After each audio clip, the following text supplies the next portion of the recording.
Bismillahirrahmanirrahim. In a previous video, we have discussed how we can convert the primal model into the dual. So basically, we have discussed the relationship between the primal linear programming model as well as the dual linear programming model. But इस video के अंदर हम देखेंगे कि once we solve the primal linear programming problem and get the optimum solution. Similarly, once we after converting the primal model into the dual, and then उस dual model को जब हम सॉल्व करके ऑप्टिमम सॉल्यूशन हासिल करते हैं, सो क्या primal optimum solution और ड्यूल ऑप्टिमम सॉल्यूशन के अंदर कोई रिलेशनशिप एग्जिस्ट कर रहा है? अगर वो कर रहा है तो वो क्या है? Okay, so let's first solve the simple primal linear programming model, okay, जो हमारे पास नॉर्मल लीनियर प्रोग्रामिंग मॉडल होते हैं, एंड देन फिर हम इसी मॉडल को कन्वर्ट करेंगे इनटू द ड्यूल और फिर हम उसको सॉल्व करेंगे and we will see the relationship. So for that I am taking the example of minimisation. This is my objective function and I have a constraint. और जैसे हमने देखा था कि अगर आपके पास मिक्स कंस्ट्रेंट हो या ग्रेटर देन कंस्ट्रेंट हो तो हम ऐसी सिचुएशन के अंदर या तो हम बिग एम मेथड से प्रॉब्लम को सॉल्व कर सकते हैं, जो अभी तक हमने मेथड डिस्कस किए हैं. Similarly we can solve with the help of two phase simplex method. So right now जो मैं मेथड अप्लाई कर रहा हूँ, which is a big M method. Okay, so big M method को अप्लाई करने के लिए मैं क्या कर रहा हूँ, सबसे पहले मैं अपनी इस मिनिमाइजेशन को मैक्सिमाइजेशन केस में कन्वर्ट कर रहा हूँ. तो वो कैसे कर सकता हूँ? -40x1 -200, so दोनों तरफ माइनस से मल्टीप्लाई कर दीजिए, this would become -z. Okay okay, then हमारे पास क्या आ जाएगा, हमने इनको स्टैंडर्ड फॉर्म में कन्वर्ट करना है. और जैसे आपको पता है कि स्टैंडर्ड फॉर्म में कन्वर्ट करने के लिए, जैसे हमने बिग एम मेथड की वीडियो के अंदर डिस्कस किया था कि ग्रेटर देन को इक्वालिटी फॉर्म में कन्वर्ट करने के लिए हम क्या कर देंगे, माइनस सरप्लस वेरिएबल. और क्योंकि हम सरप्लस वेरिएबल को बेस नहीं बना सकते, क्योंकि अगर हम इसको जो है वो बेस में डालेंगे तो आपकी क्वांटिटी नेगेटिव हो जाएगी. सो इसलिए उस नेगेटिव या अनबाउंडेड से बचने के लिए हम क्या कर देते हैं, ये राइट हैंड साइड की नेगेटिव क्वांटिटी से बचने के लिए हम इसमें आर्टिफिशियल वेरिएबल ऐड कर देते हैं. सो बेसिकली हमने इस लीनियर प्रोग्रामिंग मॉडल को इनटू अ स्टैंडर्ड फॉर्म में कन्वर्ट कर दिया. और जाहिर बात है जो सरप्लस वेरिएबल्स होंगे उनका contribution in the objective function क्या आ जाएगा, with positive 0, S1 S2 S3. इसलिए पॉजिटिव क्योंकि हम इसको ऑलरेडी मैक्सिमाइजेशन में कन्वर्ट कर चुके हैं इस लीनियर को. सो एट द एंड हम इसको दोबारा से मिनिमाइजेशन में कन्वर्ट कर सकते हैं. अगेन जो हमारे पास ऑप्टिमम आंसर आया होगा मैक्सिमाइजेशन से, उससे -1 से मल्टीप्लाई करके. सो ये हम लेटरली डिस्कस करते हैं. देन हमने कहा कि आपने जो आर्टिफिशियल वेरिएबल है, क्योंकि आर्टिफिशियल वेरिएबल प्रैक्टिकली इनका कोई मीनिंग नहीं होता, ये डमी वेरिएबल्स होते हैं, तो हम इनको -m के साथ लिख देते हैं. और -m जो है, m is a large number which is approaches to infinity. ठीक है, इसलिए हम कहते हैं कि अगर आपका a मीन आर्टिफिशियल वेरिएबल कोई सॉल्यूशन में लाई करेगा इन ऑप्टिमम सॉल्यूशन, इट मीन आपका objective function infinite time decrease कर जाएगा. सो हमारी अल्टीमेटली कोशिश ये होती है कि हम अपने आर्टिफिशियल वेरिएबल को अपने सॉल्यूशन से रिमूव करें. ठीक है, सो ये सारी चीजें हम अपने बिग एम मेथड वाले लेक्चर के अंदर डिस्कस कर चुके हैं. सो आई बिलीव कि आपको पता चल गया है कि how we can convert this primal linear programming model into a standard form. ठीक है, सो ये हमने बिग एम मेथड में भी डिस्कस किया था. So next step क्या होता है कि once we have convert this linear programming model into standard, so हम next table बना लेते हैं. और जैसे हमने कहा कि आपके पास जो initial table होता है उसके अंदर जो dummy variables हैं वो आपकी basic variables बन जाएंगे. So जो आपके objective function coefficients हैं वो CPI में आ जाएंगे, quantities आपकी right hand side आ जाएंगी, and these are the coefficients in the constraints. ठीक है, so जो आपके equations की coefficients हैं वो यहाँ पे लिख दी जाएंगी. देन हम zj की वैल्यू कैसे निकाल रहे थे, simple quantity multiply by coefficient of basic variable, quantity multiply by coefficient of basic variable, quantity multiply coefficient of basic variable, इनको जमा कर देंगे तो zj की वैल्यू आ जाएगी. सिमिलरली अगेंस्ट x1 भी इसी तरीके से करेंगे, 4 into -m1 plus 3 into -m1 plus 8 into 3m, this would be -15m. Similarly for x2, s1 and so on.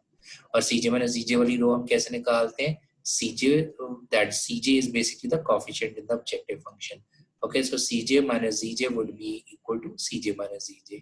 और हमारी optimality condition क्या होती है कि अगर Cj minus Zj की तमाम values less than or equal to form में है तो हम कहते हैं कि solution optimum solution है, क्योंकि हम मैक्सिमाइजेशन में कन्वर्ट कर चुके हैं. क्योंकि तमाम नेगेटिव नहीं है, क्योंकि हमें m के साथ जो क्वांटिटी है वो पॉजिटिव नजर आ रही है, and m is a large number, so that's why we can say that these are the positive quantities. Okay, so that means this is not the optimum solution. So अगर optimum नहीं है तो हम big M में क्या करते थे, हम पिवट कॉलम की सिलेक्शन कर रहे होते थे। सो पिवट कॉलम क्या होता है, हम ग्रीडी रूल यूज करते हैं और जिसका सीजे माइनस जीजे हाईएस्ट होता है उसको हम सिलेक्ट कर लेते हैं। सो दैट मीन जो हमारा ये वाला कॉलम होगा वो पिवट कॉलम होगा। So that mean x2 would be the entering variable, जैसे हमने बिग एम में भी डिस्कस किया था, ठीक है। इन द नेक्स्ट इटरेशन और लीविंग के लिए हम क्या करते थे, हम करते थे quantity divided by pivot column elements, okay, like 160 divided by 40, 60 divided by 10, 80 divided by 10।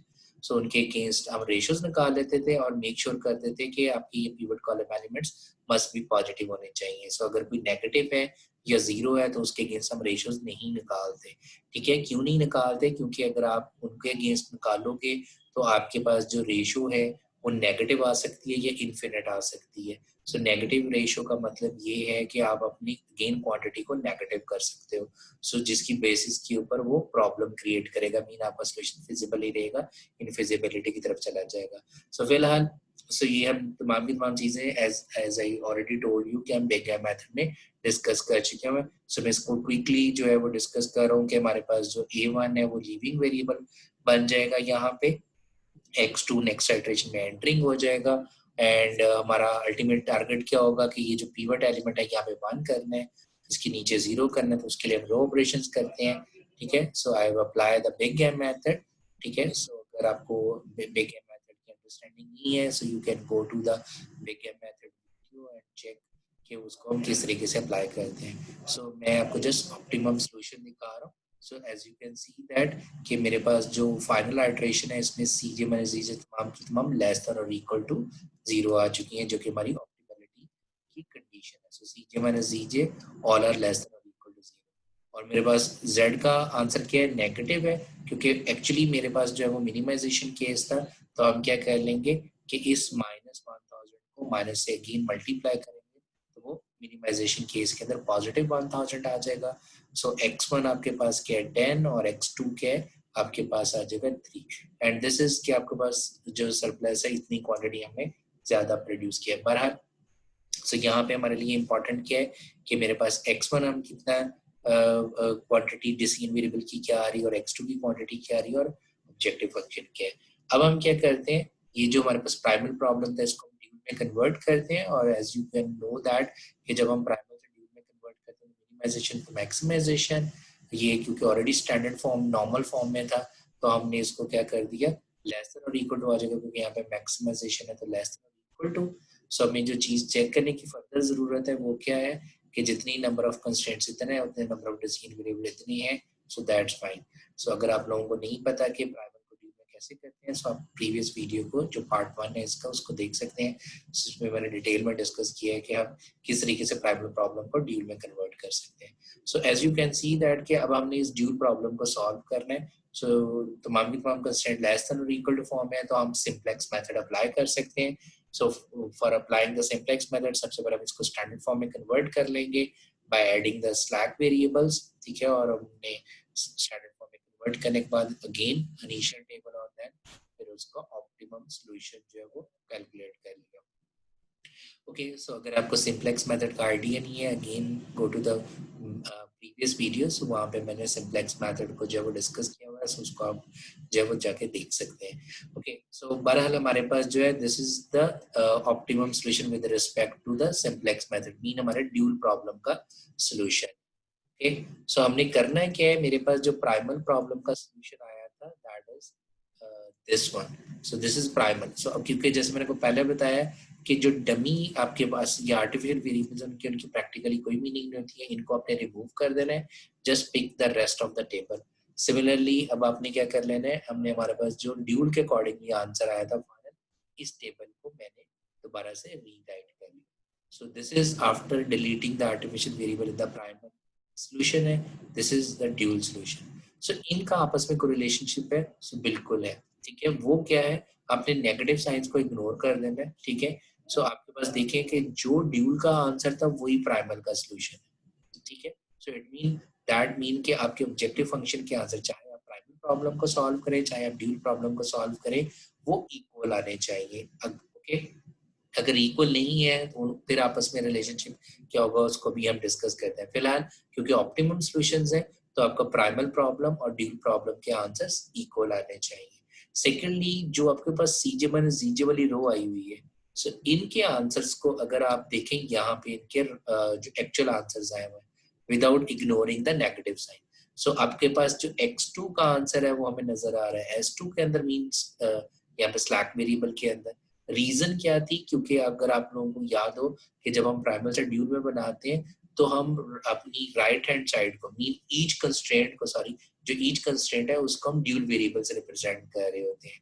और जब हम नॉर्मल प्राइमल प्रॉब्लम के अंदर होते थे तो हम क्या कह रहे हैं, तो वहां पे जो अब वाई वेरिएबल है वो बेसिकली आपके रिसोर्सेज को इंडिकेट कर रहा है। सो दैट्स वाई यहाँ पे S2 जो स्लैक वेरिएबल है वो बेसिकली आपके रिसोर्स की इंडिकेशन कर रहा है कि x2 यहाँ पे इंडिकेट कर रहा है कि हम कितने रिसोर्सेज को जो है वो इस्तेमाल कर रहे हैं, जबकि यहाँ पे भी वो इसी चीज को इंडिकेट कर रहे हैं। ठीक है जी, ओके। सो बहरहाल, सो जो आपके पास x2 का आंसर होगा वो यहाँ पे S2 का आंसर हो जाएगा, जो यहाँ पे S3 का आंसर है वो यहाँ पे जो आपके पास डिसीजन वेरिएबल है y3 उसका आंसर हो जाएगा, और जो यहाँ पे डिसीजन वेरिएबल है वो इसके स्लैक वेरिएबल के इक्विवेलेंट आ जाएगा, as you can see over here.